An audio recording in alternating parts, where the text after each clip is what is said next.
Does talking about your money make you cringe? Are you tired of fighting about finances? Do you want to stop sabotaging your financial happiness? Then you are in the right place. Welcome to Breaking Money Silence, a podcast series aimed at helping all of us talk more openly about money.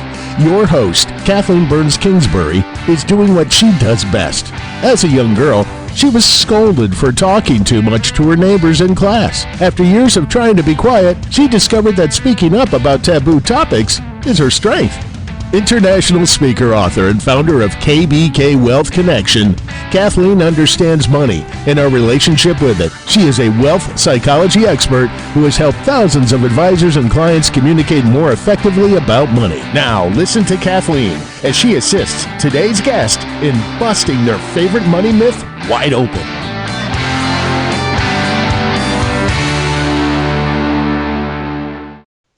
It's an honor today to be joined by Rianka Dorsainvil, CFP, friend of mine, somebody I met recently, who is the founder and president of Your Greatest Contribution. Let me tell you a little bit about Rianka because she has a very impressive resume and credentials before we get into her money myth and welcome her to the call.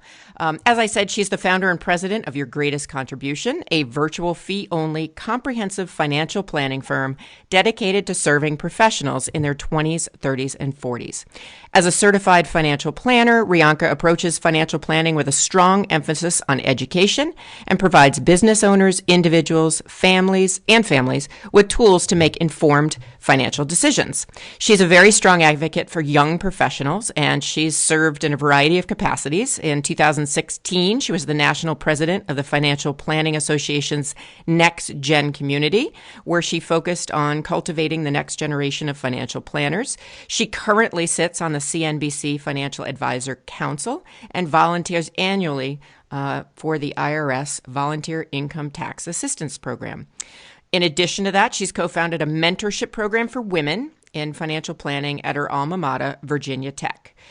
She has been recognized by Investment News in 2015 as one of the 40 under 40 financial services professionals, and also by Wealth Management and Financial Investor magazine in 2016 as the top 10 CFP holders, in the country. She's wow. And she's published and, just a wonderful person all around. Just getting to know her a little bit better. And I know you will enjoy hearing from her today. So welcome, Rianka, to the call. Thank you so much, Kathleen, for having me. Yeah, I'm very excited. We had an initial conversation, and in that conversation, I was doing some interviews for my upcoming book, Breaking Money Silence, and this myth came up. And the myth we're going to talk about today is you should always financially take care of your family. So that's a loaded myth. So tell the podcast listeners a little bit about what motivated you to pick that myth. I picked this myth because it is a conversation that comes up a lot, especially when I speak to clients who are maybe first-generation college graduates, or they're just looked at as very successful in their family as an individual or as a couple. And I, too, have experienced this, being a first-generation college graduate myself and moving straight into the financial planning career. After the first 3 years of me being in my career, I was earning more than my mom and dad. And so we feel like we should be taking care of our family members, parents, and sometimes it could be to the detriment of our own financial success. And so that's why I wanted to just, bring the conversation, have the dialogue about this myth. I think that's great because, we all want to take care of our parents and our family. And part of what you're talking about with this particular myth is the whole idea of the financial psychology around becoming more financially successful than your parents and how complicated that can be. So how did this myth impact you? It sounds like it impacted you personally, and you also see it in your professional life with your clients. So tell me a little bit about the impact, and also if you've noticed any ways in which it might actually help people, at least for the short term. Right. Yeah. So I can give just a personal story. Immediately after I graduated from college, I married my high school sweetheart. And a year later, we were searching for a home so that we can buy. We live here in the DC metro area. So anyone familiar with this area knows that rent is extremely high. Yes, it is. So why not just buy? And we knew that we were going to be in this area for a long time. So we started searching for a home. And then we got into the process of, the lender having that conversation. And then to our surprise, or at least mine, the lender was letting us know our debt to income ratio was too high. And I was perplexed because I'm like, well, we just have, student loans here and there. Our car loan is not that expensive. What's happening here? And then the lender said, well, we noticed that it's just two of you, but you have 3 cars under your name. And I looked at my husband and he was like, oh, and I was like, what's going on here? So, we had Talk about breaking money silence, right? Right in the bank. Yep.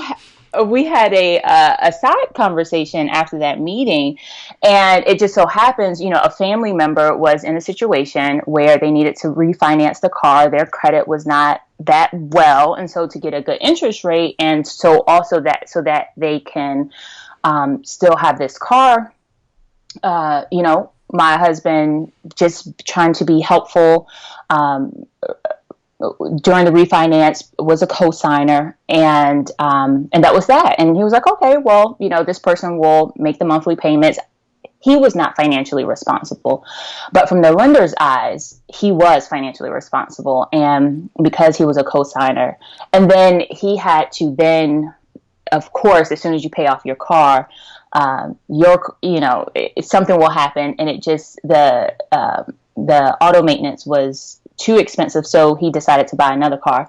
And then because of that, they also said, well, you have 2 cars, why do you need a third one? Like, well, no, I don't have the third car, and so his interest rate on his auto loan was high because the lender saw him as a risk of why do you need 3 cars and there's only 2 of you? And again, it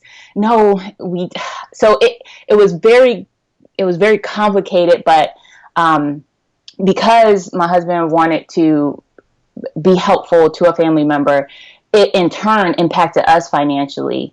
And we almost was not able to purchase our first home. And then also, for a year, until that family member was able to, pay off this auto loan, he was stuck paying a very high interest rate on this auto loan because they saw him as a financial threat, so to say, of not being able to financially pay his auto loan. And we both had really great incomes, but it's well, and what you're talking about, I think can commonly happen. I mean, your husband's a good guy. He's trying to help out a family member, not really thinking about, how this is going to impact you down the line. And right. What's interesting about this is, I can identify when I was new. Well, we weren't married yet. It was before we were married. We went to buy a condo together.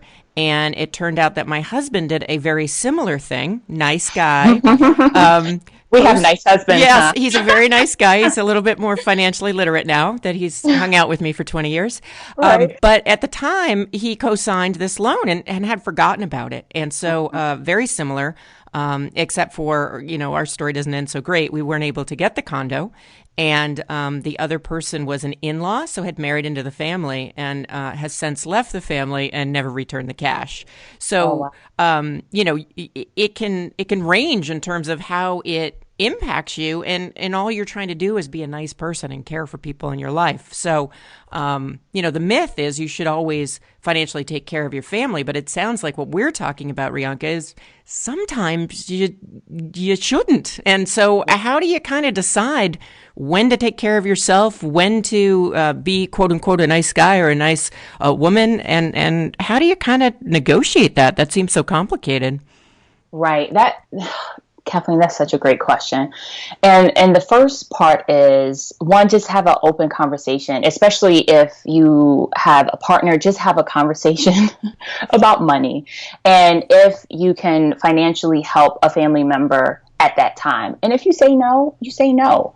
And what I encourage my clients to do is, one, take care of yourself first, because the best gift that you can give any family member, especially your parents, is to be able to financially support yourself. And what I've encouraged my clients to do, for those who, again, feel like they still want to financially help or support family members or parents, is that I encourage them to start a family fund. And every paycheck, put X amount of dollars aside into this account and earmark it for family members. And if a family member comes and asks to borrow, and I'm putting that in quotation marks, some money, you say okay. And you know that you're giving this money that you can afford to give, because you're taking it out in an account that's earmarked for family members. And if they pay you back, awesome. If they don't, it's okay, because it's not financially hurting you or financially hindering you to achieve some of your goals that you have. And then once that account goes to zero and a family member says, hey, could I borrow X amount of dollars, or can you help me pay for this? You can say no, and you can feel okay about it, because you really don't have it. And if you say yes and you pull from a different account, you're saying no to your future goals and to what goals that you have set aside for yourself and your family.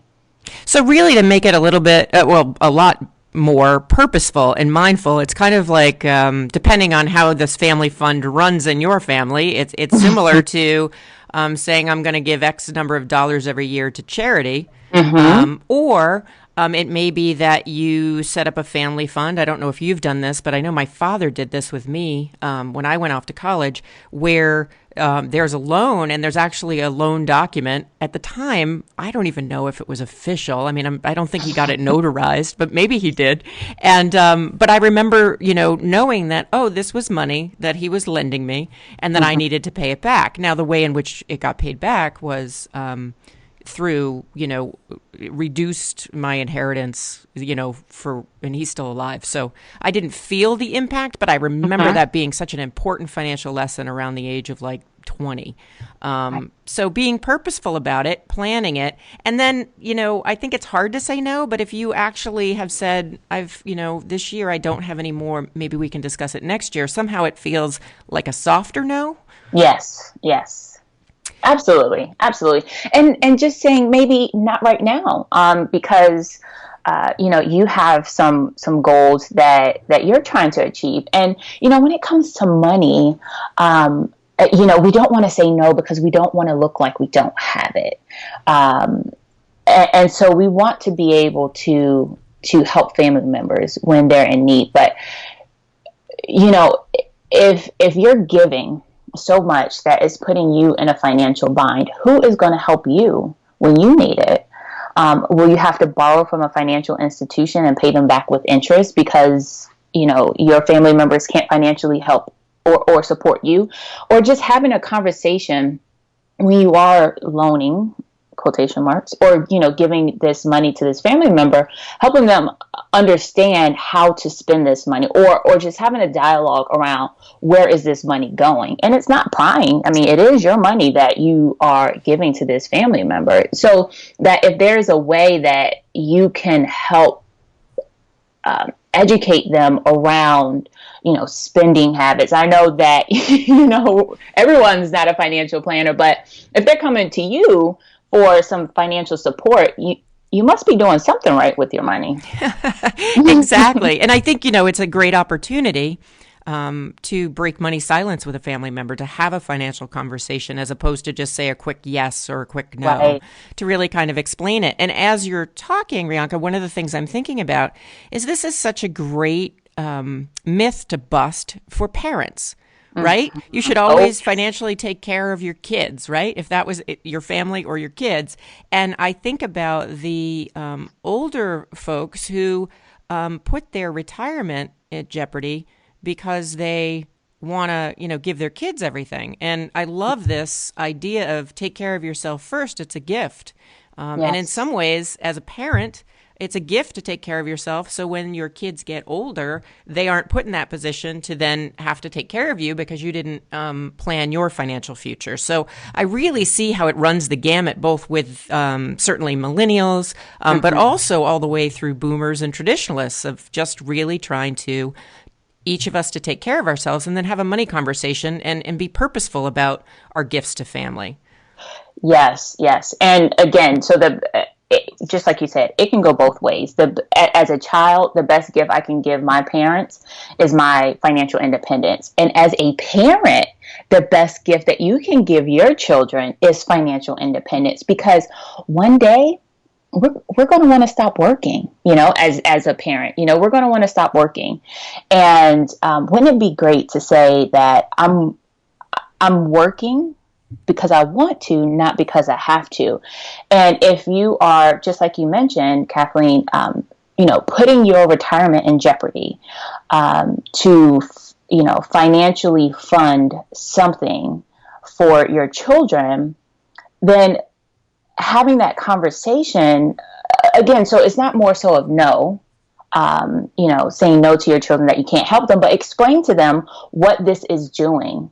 And how this is impacting you, to see if they really need this money that they're asking for.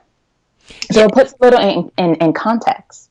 In context, and I think that's a great way to help people, especially young people, understand, how to make a financial decision and what are the implications of a financial decision and all the stuff that I think we need to be doing a better job of teaching the next generation about. And so using these requests as kind of an opportunity to have a conversation and to then work with a financial planner like yourself to be able to come up with some sort of structure.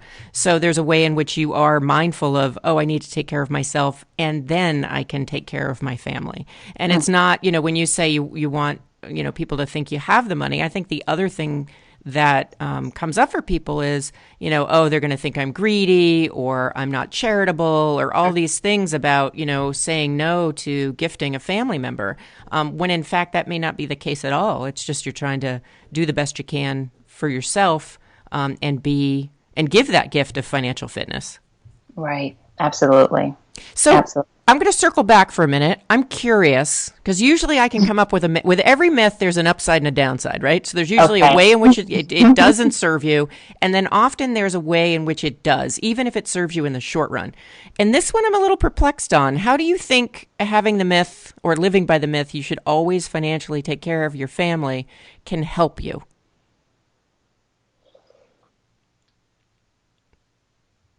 Great question.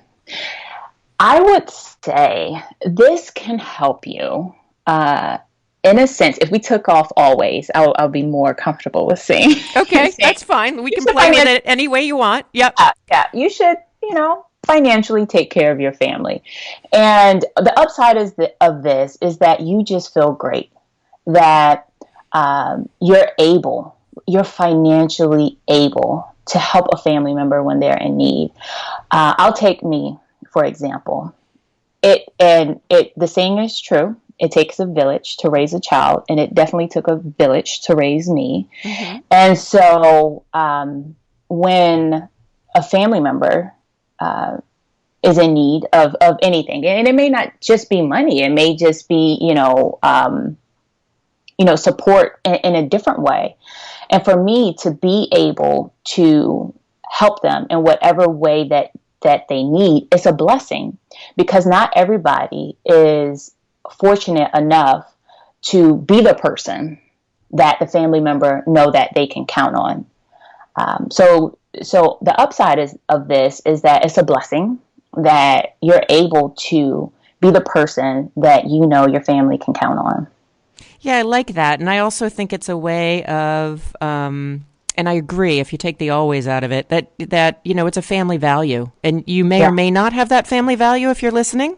There's all sorts of conversations we could have about, the cultural influence of that. But I think in general, it can help you understand that that you can feel good when you can share wealth, in quotes, but that for the most part, busting this myth open, and instead of thinking I should always financially take care of my family, think about how can I take care of myself first, and then be purposeful with how I gift money to my family.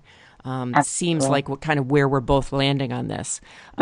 So, boy, there's so much more we could talk about. I know. This podcast always goes so quick. So I want, Rianka, for you to tell the listeners a little bit about how they can find out more about your work. And I also know you have a special offer for them, a free download. So do you mind saying a little bit about that? Yes, absolutely. If your listeners go to my website, yourgreatestcontribution.com, right on the homepage, if they are ready to get in control of their finances, there's a download. There's a free ebook, 5 Steps to Keep More Money in Your Pocket. And it's time to be intentional about how we spend our money and the goals that we have around our money. So if you just go to yourgreatestcontribution.com and click the download button, an ebook will magically appear in your inbox. That's awesome. And thank you for making that special offer and for having that available for people who go to your website.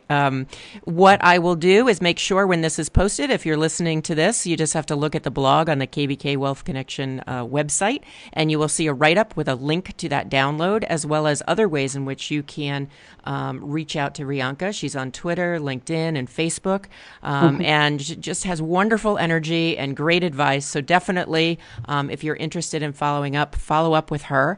And thank you again for being a guest on Breaking Money Silence, the podcast. Thank you so much for having me, Kathleen. Yeah, and to get everybody listening out there, just remember that if we're able to break our money myths and replace them with the reality of how to take care of ourselves financially, we will be able to break money silence and live richer lives. So thank you again for listening, and I'll talk to you next time. Thank you for listening to Breaking Money Silence, hosted by Kathleen Burns Kingsbury, a wealth psychology expert and founder of KBK Wealth Connection.